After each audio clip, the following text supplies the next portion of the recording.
Hi hello అండి. ఇంట్లో tiffin పిండి ఏమీ లేనప్పుడు మార్నింగ్ బ్రేక్ఫాస్ట్లోకైనా నైట్ డిన్నర్లోకైనా ఒకసారి ఈ దోశ రెసిపీని ట్రై చేయండి. చాలా టేస్టీగా ఉంటుంది.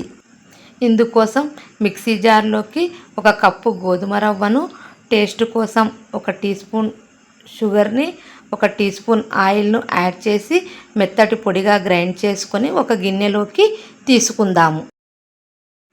ఇప్పుడు 1 టీ స్పూన్ గోధుమ పిండిని, క్రిస్పీ కోసము 1 టీ స్పూన్ బియ్యం పిండిని, పావు టీ స్పూన్ వంట సోడా వేసి మొత్తం ఒకసారి కలుపుకొని కొద్దిగా వాటర్ యాడ్ చేసుకుంటూ మధ్యలో పెరుగు కూడా యాడ్ చేసుకొని ఉండలు లేకుండా దోశ బ్యాటర్ ఏ కన్సిస్టెంట్లో ఉంటుందో ఆ విధంగా కలుపుకోవాలి.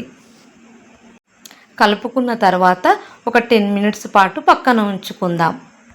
ఇప్పుడు స్టవ్ పై దోశ ప్యాన్ పెట్టి హీట్ అయిన తర్వాత మనం నార్మల్గా దోశను ఏ విధంగా వేసుకుంటామో ఆ విధంగా వేసుకొని పైన కొద్దిగా ఆయిల్ వేసుకొని కొంచెం గోల్డెన్ కలర్ వచ్చిన తర్వాత టర్న్ చేసుకొని 2 వైపులా కూడా కాల్చుకోవాలి. ఈ విధంగా 2 వైపులా ఈవెన్గా కాల్చుకున్న తర్వాత ఈ రవ్వ దోశను మన పల్లీ చట్నీతో సర్వ్ చేసుకుంటే చాలా టేస్టీగా ఉంటుంది. ఈ వీడియో మీకు నచ్చినట్లయితే లైక్ చేయండి, సబ్స్క్రైబ్ చేసుకోండి.